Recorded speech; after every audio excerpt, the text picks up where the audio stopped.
Yes. So I get called insensitive sometimes. What else do people say negative about me? This is Are interesting. you arrogant? Well, the difference between arrogance and reality is just competence, isn't it? Say that again? The difference between arrogance and a healthy grasp of reality is only going to be the competence of an individual. That's one way of looking at it. But if I can kick the fuck out of everybody, for example, and I say I can kick the fuck out of everybody, am I arrogant? Not necessarily. It depends on the kind of energy of it, right? But I mean, one might say that arrogance hides insecurity. Like, are there places where you're insecure? That's another very good question, but let me think about this for a second and answer it, because these are questions I've never been asked before. But I don't, okay, so what am I insecure about? This is another point, and maybe this is a personality characteristic, which is interesting. I don't do anything I'm bad at, ever. Oh, like sing? Yeah, like sing.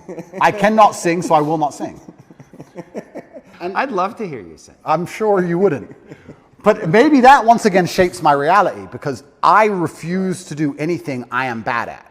If I'm bad at it, I hire someone else to do it, or I find someone else who's good at it, and I offer value to them to do it. I don't do my entire reality. Why? Why? Because you don't want to, I mean, there's the things you're incompetent in and you have time, but like, because you're scared to look foolish or not be good at something, and people are going to see, oh, Tate's not so great at everything. No, I don't think it's emotional. I think it's purely logical. I'm thinking about my day. Every single thing I do are the things I am absolute best at.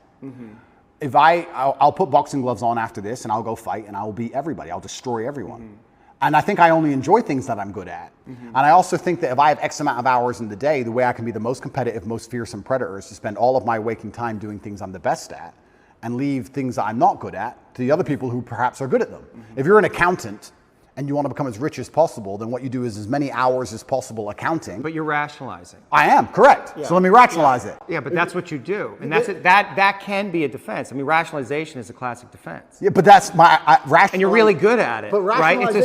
But it's like a sword you have that's super sharp and you want to use it all the time. All the time. Yeah, but what if you set it down and realize there's other tools available in your toolkit and maybe you need to develop those? But rationalizing is how I built my mind. It's all, you don't have to give it up. The sword's right there. You just have to use it all the time. But it's all, my entire framework and how I view the world has all been one massive rationalization, and it's let me build a reality which is exactly what I want it to be. You must know that has limitations, because you can't rationalize everything.